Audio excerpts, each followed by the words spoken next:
Shalom, graça e paz. Shalom, Mais uma vez Adonai. estamos aqui, né, Kleber? Graças a Amém, Deus. graças a Deus. O assunto hoje é bem interessante, a abordagem é uma abordagem boa. E assim, eu creio que, graças a Deus, é mais um dia de aprendizado. Verdade. É um assunto que praticamente poucos têm ouvido, poucos têm ciência, né? Já ouviram falar de forma externa a respeito do assunto e até alguns vivenciam, mas não conseguem compreender a que se refere, né? Que são as 7 festas judaicas, que a gente costuma dizer que são festas proféticas, né? E esse é o assunto de hoje que vamos estar abordando aí na direção do Espírito, né? E que espero que os irmãos sejam edificados, assim como também cremos que nós seremos aqui também edificados nesse estudo das 7 festas judaicas. Graças a Deus, agora com vocês e com a palavra, o nosso irmão Márcio. Amém? Amém. Graças a Deus.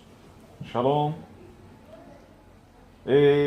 Queridos, como os irmãos aí já introduziram o assunto, né, já falaram do tema que nós iremos abordar, nós vamos fazer uma introdução, né? É um tema que é um pouco extenso. Não dá para se tratar em meia hora, 40 minutos de gravação.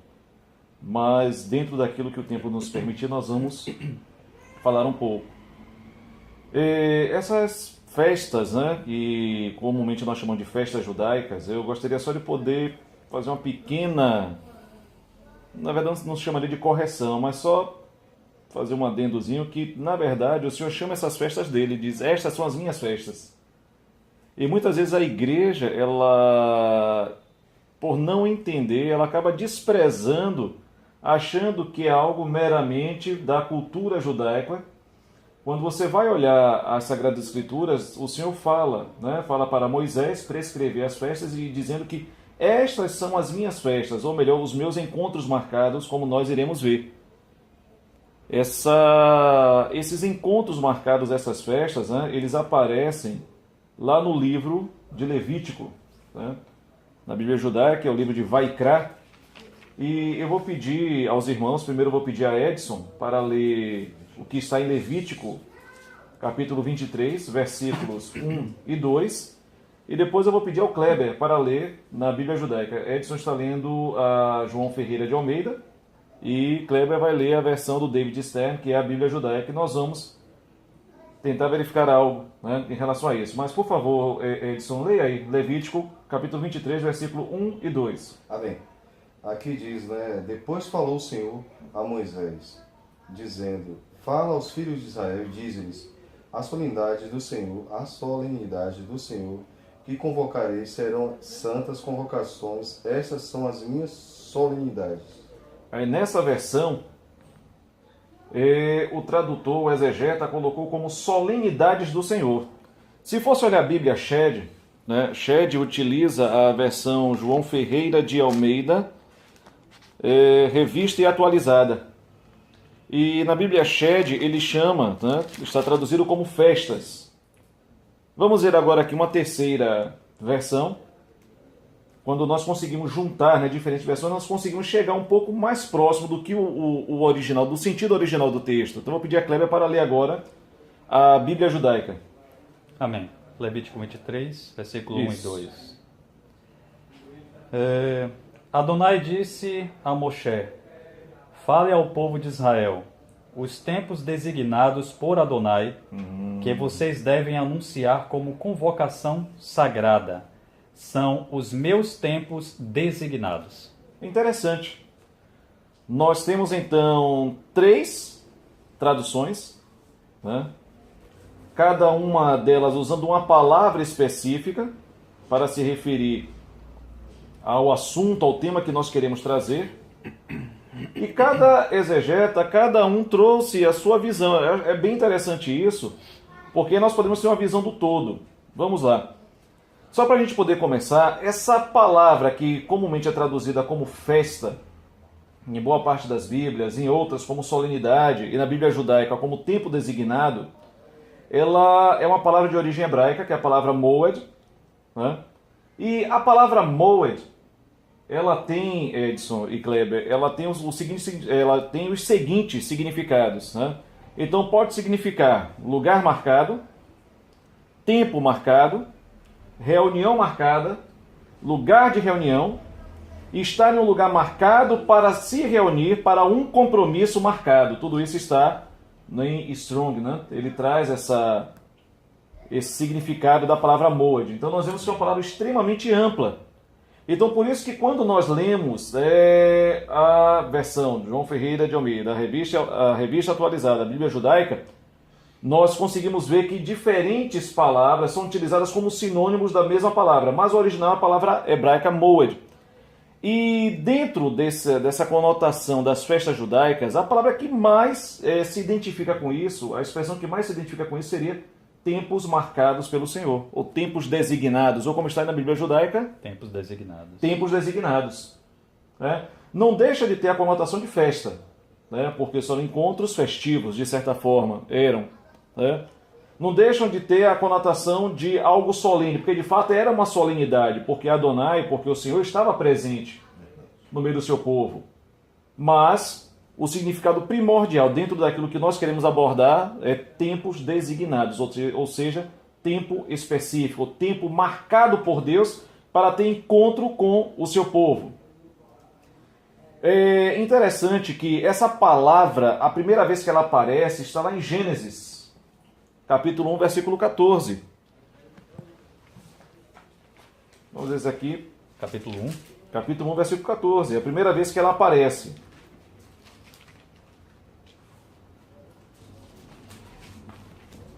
Isso é bem interessante. Leia aí, Edson, por favor. Amém. E disse Deus, haja luminares na expansão dos céus, Sim. para haver separação entre o dia e noite, e sejam eles para sinais e para tempos determinados e para dias e anos. Ok. Sejam eles para sinais e para o quê? Tempos determinados. Essa expressão tempos determinados que aparece aí em Gênesis 1,14 é a expressão hebraica moed, ou, como está no plural, pode ser moedim, que é o plural da palavra moed, né? Tempos determinados. Então, essa palavra que aparece lá em Levítico 23, a qual é traduzida como festas do Senhor, como solenidades do Senhor, como tempos designados, é a palavra hebraica moed. É interessante dizer o seguinte, né? Como nós falamos aqui no começo, o Senhor diz que estas são as festas dele. Ele entregou a Moisés para entregar ao povo hebreu, ao povo de Israel, mas em nenhum momento ele fala, olha, essas são as festas judaicas. Muito pelo contrário, é algo muito superior a isso. Ele diz o quê? Estas são as minhas festas. Agora, por quê? Ele fala com tanta propriedade de que essas festas pertencem a ele. O que é que vocês acham? Observando todo esse contexto da palavra que você está dando, Sim. do ensinamento, o que é que eu entendo é que, independente da situação da época do ocorrido, ela existe. Deus ele quer um compromisso, independente de lugares, de local. E essas festas, elas não só existiram, como elas existem até hoje, na minha visão. Né? Sim. Estou falando uma coisa particular. Ótimo. Na minha visão, ela é uma coisa hoje que ela é vivida, talvez de maneira errônea, né? De maneira não da forma que Deus ele quer uma festa diferenciada. Ele quer algo voltado para Ele, não voltado para uma determinada situação é um encontro com Deus, né? Uma festa de adoração, é complicado porque eu sei que lá em Israel ainda até hoje existem essas festas.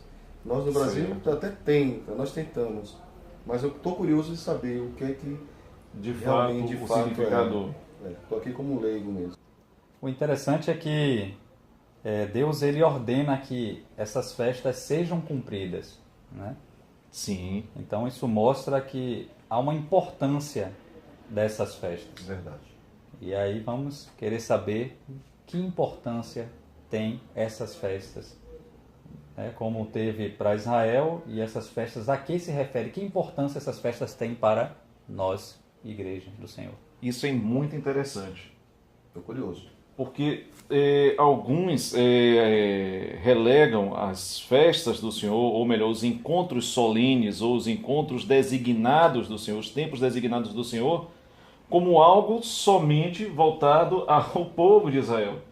E esquecem um outro aspecto que essas festas têm, que é o aspecto profético. Nós vamos abordar isso aí, mas eu só queria fazer o seguinte, antes da gente entrar nesse caldo um pouco mais grosso, falar desse aspecto profético, só para a gente poder se situar um pouquinho melhor e trazer mais alguns exemplos, só para demonstrar como é que essa palavra moed, ela é bem versátil. E como é importante nós mergulharmos no original para poder extrair um pouco mais do significado, do sumo, né, daquilo que o Senhor quis falar originalmente. Né? Então por isso que é importante a gente fazer esse mergulho, fazer essa viagem. Por exemplo, essa palavra moed, né? Ela tem essa conotação de festas, compromissos, né, marcados de Deus com o seu povo, como também ela pode ter um segundo significado de reunião solene do povo de Deus. E essa reunião solene, né, alguns eruditos apontam dizendo que essa reunião solene, ela é uma prefiguração do significado de igreja na nova aliança. Isso é muito interessante. Vamos ver essa questão do tempo determinado. Eu queria ver só mais alguns versículos ainda, né? Por favor, abra aí edição em Gênesis 21, versículo 2. Gênesis 21, versículo 2. Por favor. Amém? Amém. Assim diz a palavra do Senhor. E concebeu Sara e deu a Abraão um filho na sua velhice, ao tempo determinado, que Deus lhe tinha dito. A Sara concebeu e deu o quê? Um filho, é isso? Abraão. Um filho a Abraão na sua velhice, a qualquer tempo, a qualquer momento. Determinado. Tempo determinado. Aí está dizendo o quê?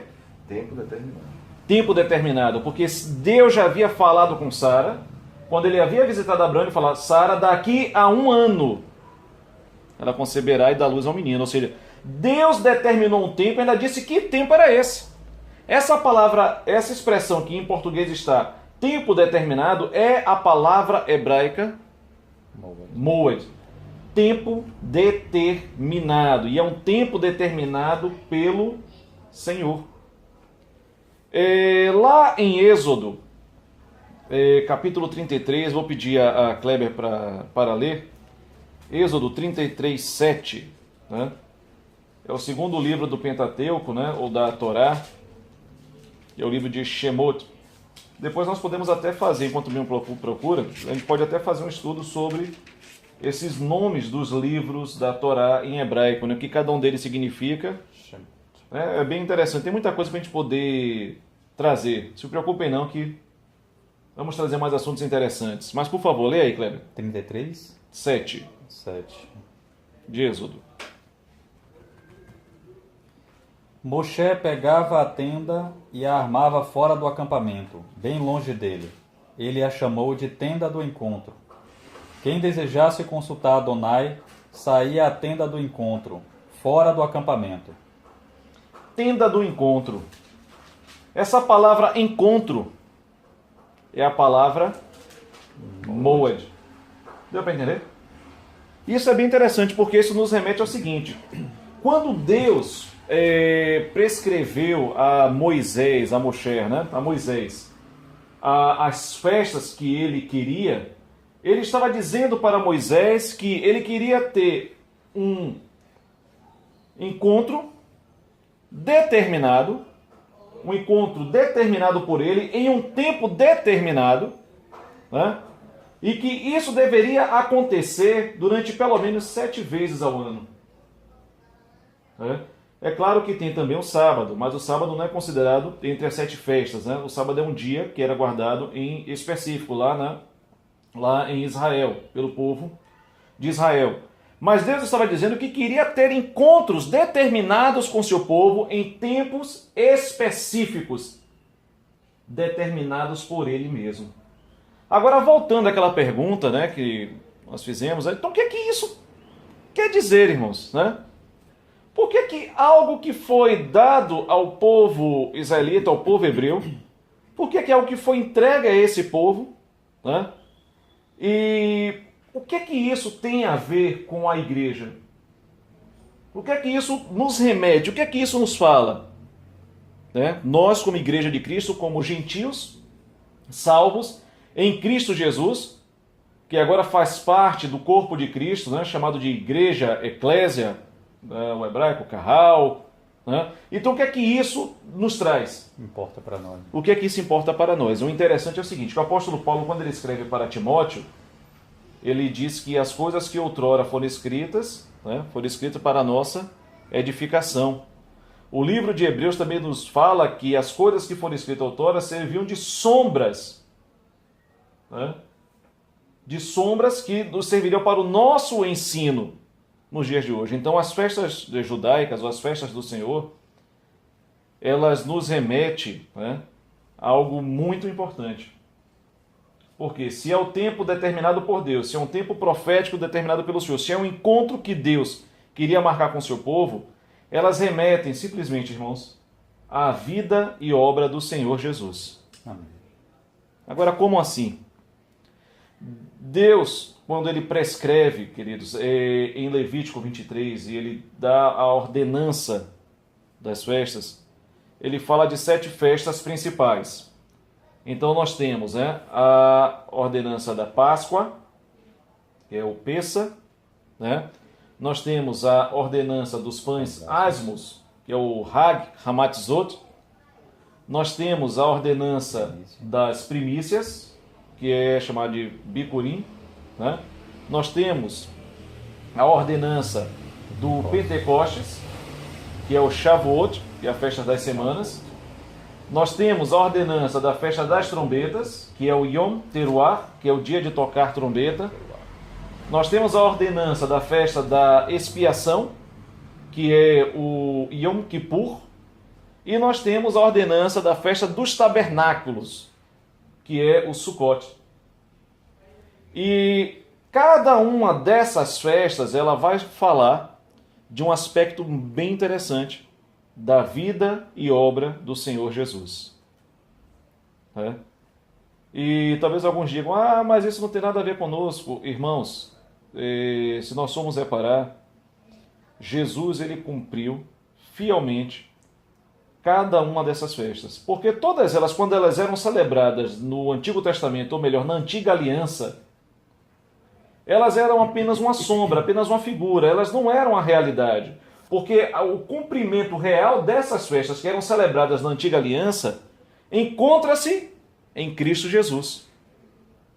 Ele verdadeiramente cumpriu cada uma delas. E é bem interessante o seguinte, que durante toda a sua vida, Jesus também participou ativamente delas. O Evangelho de João, nós temos algumas pinceladas no Evangelho de Mateus, mas João, de uma maneira bem interessante, ele fala de Jesus participando da festa dos tabernáculos, lá no capítulo 7.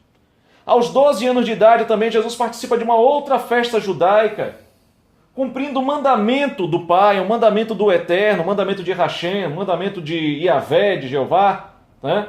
Onde ele mandava que o povo, pelo menos 3 vezes ao ano, subisse a Jerusalém para poder celebrar as festas dele. E Jesus cumpriu, irmãos, obedientemente cada uma dessas festas, não só durante a sua vida antes do início do seu ministério, né? Mas também durante o seu ministério. E profeticamente também ele acaba cumprindo e dando o significado de cada uma delas. Então nós podemos ver lá em João capítulo 7, Jesus subindo à festa dos tabernáculos. E na festa dos tabernáculos ele vai e grita, né, que ele é a água da vida. Né, que é uma menção a uma atitude. Deixa eu só verificar aqui para não ficar com as minhas palavras. João 7... Vamos ver aqui então o versículo específico. Eu acho que é bem interessante. Nós vamos apenas... Em João 7,37 mostra Jesus na festa dos tabernáculos, no último dia, que é chamado de o grande dia da festa, né? Exclamando nas ruas de Jerusalém, dizendo, né? Se alguém tem sede, venha a mim e beba. Né? Quem crê em mim, como diz as Escrituras, do seu interior fluirão rios de água viva. Por que Jesus fala isso? E na festa dos tabernáculos? Porque há um cumprimento profético dele, e naquele momento estava havendo uma atitude no templo feita pelo sumo sacerdote. Um ato de derramar água de Siloé, sobre as escadarias do templo. Depois a gente vai abordar isso de uma maneira um pouco mais detalhada. É só para a gente poder pincelar. Um outro exemplo de Jesus cumprindo, e isso, irmãos, está relatado no Novo Testamento. Então, se nós cremos que a Bíblia ela é plenamente inspirada por Deus, ou seja, nós cremos na Theopneustos, na doutrina Theopneustos, que é o quê? Que a Bíblia ela é plenamente inspirada por Deus. Ela é a palavra, ela não contém e ela não torna-se, ela simplesmente é a palavra de Deus. E o Espírito Santo fez questão de registrar Jesus participando e endossando essas festas. Em João 10, tem uma festa aqui, eu vou só falar isso apenas como um parênteses, né, como um adendo. Em João 10, versículo 22, essa festa ela não é mencionada em Levítico 23, porque ela não faz parte das festas que foram estabelecidas pelo Senhor. Mas é interessante que Jesus participa dessa festa e endossa a validade dela. João 10, 22 diz o seguinte: celebrava-se em Jerusalém a festa da dedicação. E o Senhor Jesus estava presente nesta festa. Como é que está na Bíblia judaica, Kleber? Vê se o David está. Chegou o tempo de Hanukkah. A festa do Hanukkah. A festa do Hanukkah cai geralmente para o nosso calendário, cai no mês de dezembro, próximo ao Natal cristão. E aqui mostra que Jesus estava em Jerusalém na época da festa do Hanukkah, que é a festa das luzes. Logo depois do capítulo 9, quando Jesus fala para aquele cego de nascença, ele chega para o cego, no capítulo 9, versículo 5, Jesus diz o seguinte: enquanto estou no mundo, sou a luz do mundo. Está dando para entender? Então, na festa do Hanukkah, que é a festa das luzes, Jesus está endossando aquilo que ele já havia dito no capítulo 9, versículo 5. Eu sou a luz do mundo. E a festa do Hanukkah celebra a festa das luzes. É claro que tem toda uma história aí por trás da celebração da festa do Hanukkah. Resumindo um pouco, ela aconteceu no período de Judas Macabeus. Eles tiveram que lutar contra o Antíoco Epifânio. E aí fizeram um trabalho de libertação de Jerusalém, de purificação do templo. E no templo havia um candelabro de 9 braços. E já não tinha azeite para poder queimar naquele candelabro, mas milagrosamente eles acenderam e o candelabro ardeu durante uma semana. E eles reconheceram que aquilo ali era um milagre concedido pelo Deus Todo-Poderoso, pelo Eterno. E Jesus, ele celebra a festa do Hanukkah, ele participa da festa do Hanukkah, endossando qual é a atividade messiânica dele, ser a luz do mundo. Então, as festas do Senhor, ou como nós conhecemos, boa parte conhece como festas judaicas, elas têm um significado profético de cumprimento na vida e obra do Senhor Jesus. Cada uma delas. Por exemplo, vamos falar aqui de uma maneira bem ampla. A Páscoa. Não vamos entrar nos detalhes, porque aí será uma outra gravação. Sim. Mas, por exemplo, a Páscoa. O povo israelita, no dia 10 de Nissan, separava o cordeiro. No dia 14, sacrificava o cordeiro. E o sangue daquele cordeiro, como ela foi instituída lá no Egito, muito interessante isso. O sangue, ele era o quê? Passado nas ombreiras, nos umbrais, espargido nos umbrais das portas. E aquele sangue trouxe livramento. E também trouxe redenção ao povo de Israel. E o que é que a Páscoa tem a ver com a vida de Jesus? Tudo a ver. Tudo a ver. Porque, na verdade, ele verdadeiramente cumpriu com o seu sacrifício a Páscoa. Porque Jesus é o Cordeiro de Deus. Não é isso que João Batista falou acerca dele quando ele se apresentou lá no Jordão? Eis aí o que? O Cordeiro que tira o pecado do mundo. Então Jesus cumpre a Páscoa, nós vamos falar sobre isso. A festa dos pães asmos também, a forma como o Senhor Jesus foi sepultado, a sepultura dele foi nos asmos. Por que isso? A ressurreição de Jesus, que aconteceu no primeiro domingo, né? Logo após a sua morte, nas primícias, na festa das primícias. Por que isso? A festa do Pentecostes, que acontecia 50 dias após a festa das primícias, onde ele derrama o Espírito Santo, que é conhecido também como a festa das colheitas ou a festa das semanas. Por que isso? E também as próximas festas que ainda irão se cumprir, porque Jesus no seu primeiro advento, ele cumpriu as 4 primeiras festas. Ele cumpriu a Páscoa, ele cumpriu profeticamente os asmos, ele cumpriu a festa das primícias e ele cumpriu a festa de Pentecostes.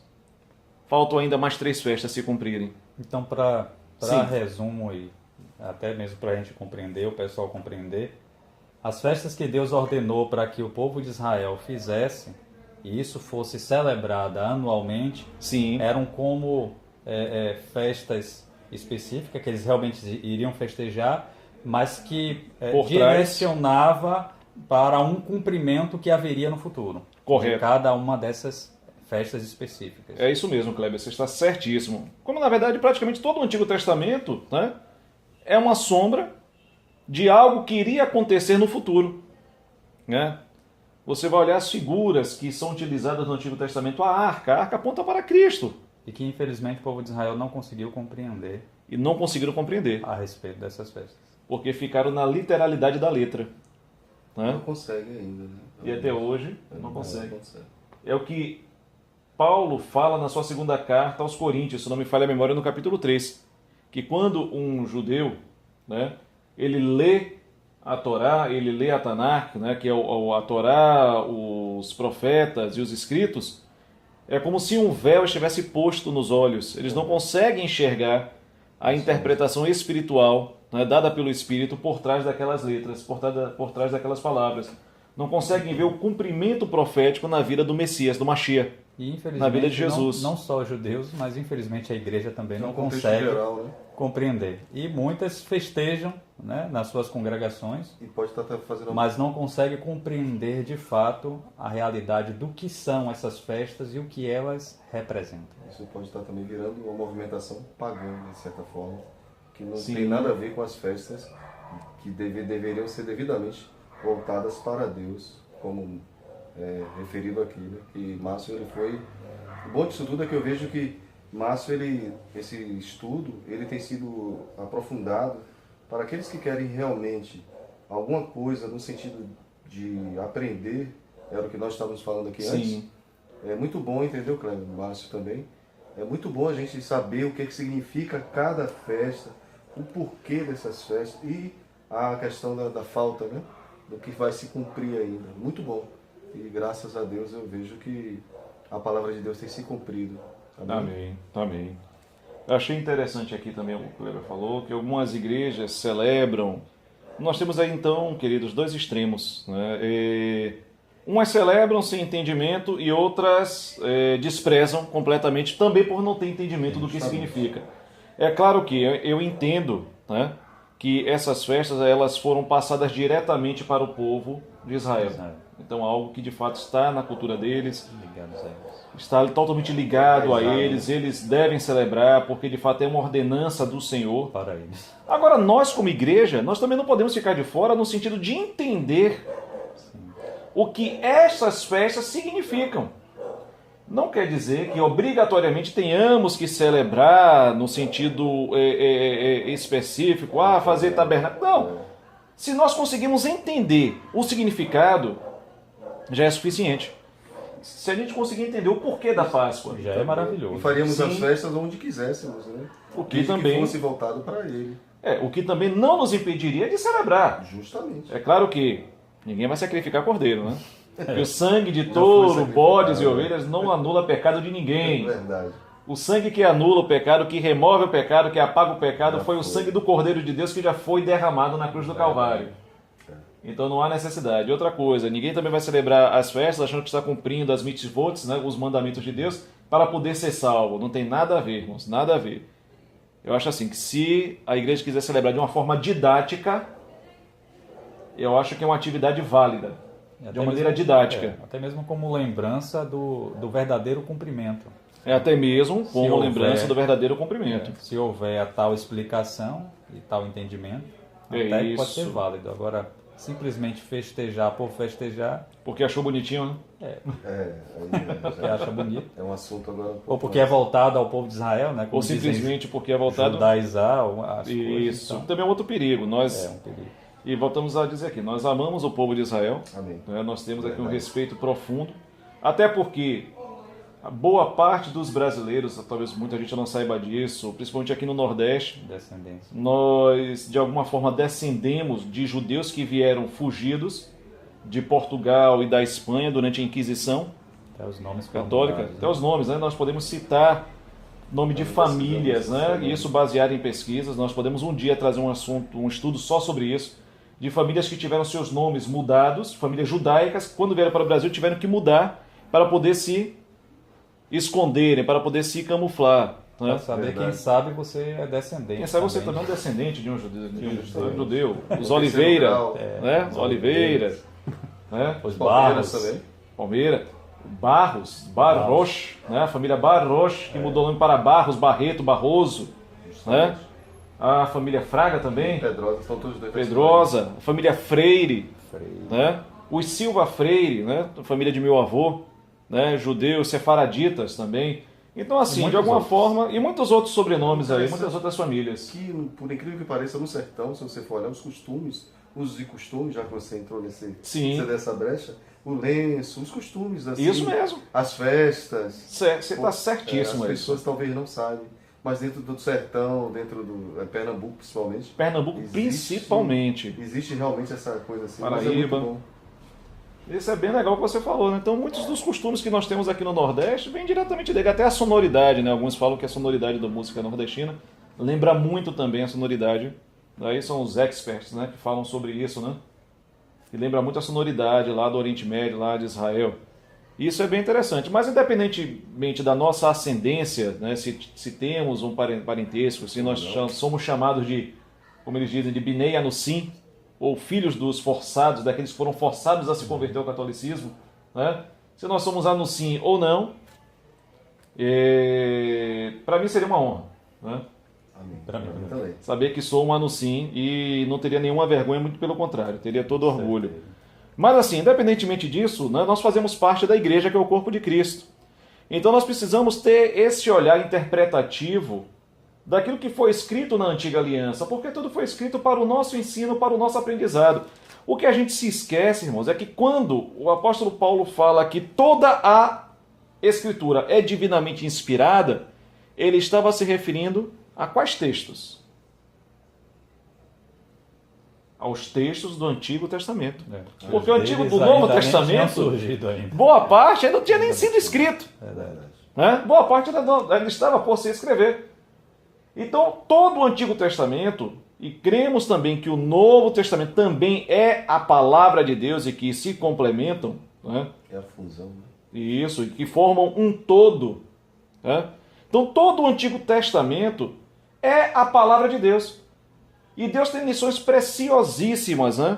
Como as lições das 7 festas que eram celebradas em tempos específicos, momentos específicos e que têm um significado específico. Eu vou só tratar aqui do calendário bíblico, né? Mostrar aqui as festas quando elas acontecem no calendário judaico e no nosso calendário. É claro que o nosso calendário para o calendário judaico todo ano vai dar uma pequena diferença, porque o calendário deles é lunar, eles seguem o ciclo da lua, e o nosso é solar. Mas, aproximadamente, por exemplo, as festas da Páscoa, dos Asmos e Primícias, né, que eram 3 festas seguidas, que era dia 14, 15 e 16 do mês de Nissan, ou mês de Abib, né, no calendário judaico. Aqui, por exemplo, aqui na nossa realidade no Brasil, geralmente a Páscoa cai entre o mês de março ou o mês de abril, né? A festa do Pentecostes, que acontece no terceiro mês, que é o mês de Sivan, cai entre maio e junho do nosso calendário. A próxima festa, né, que depois de 3 meses é a festa das trombetas, e 10 dias depois a expiação, e mais 7 dias, ou no final do mês, né, a festa dos tabernáculos, elas acontecem em um único mês, que é o mês de Tishrei. E o mês de Tishrei, nosso calendário, cai entre setembro e outubro. Então, esse é o calendário das festas judaicas. Eu queria até propor aqui aos irmãos, se Cleber, se Edson, caso concordam, que perto da Páscoa a gente pudesse fazer uma encenação didática, o objetivo é didático, de uma ceia judaica. Interessante. Concordo. Tá bom? Assim, uma ceia como Jesus celebrou com seus discípulos. Interessante. Né? Muito bom.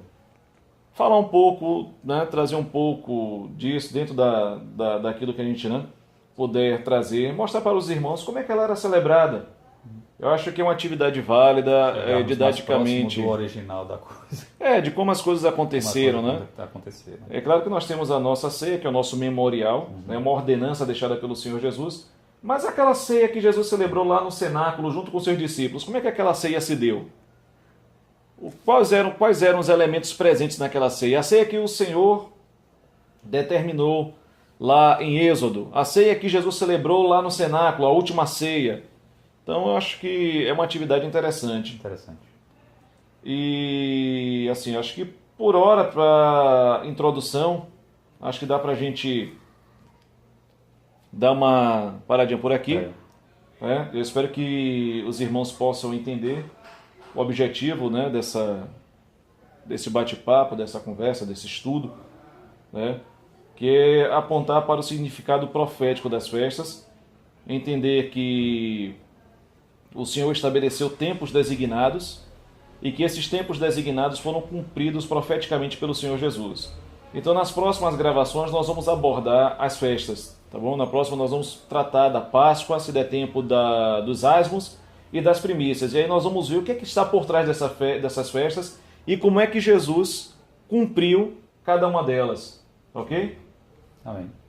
Então, ficamos por aqui, mais uma vez sendo edificados para a glória de Deus, né, para a glória de Jesus. E nos encontramos na próxima. Espero que você possa estar conosco, participando e assistindo, e também sendo edificados por esse estudo maravilhoso que, infelizmente, nós não encontramos com a tão facilidade assim, né? Mas, graças a Deus, o Senhor tem levantado aqui os irmãos para poder nos ensinar, né, a respeito dessa profundidade, dessa profundeza de conhecimento, né? Então, ficamos por aqui e Shalom. Adonai, também, desde já, né, também peço aos irmãos que continuem orando, né, nos coloquem em suas orações. Amém. E que Deus nos abençoe e nos dê graça. Amém? Shalom. Adonai.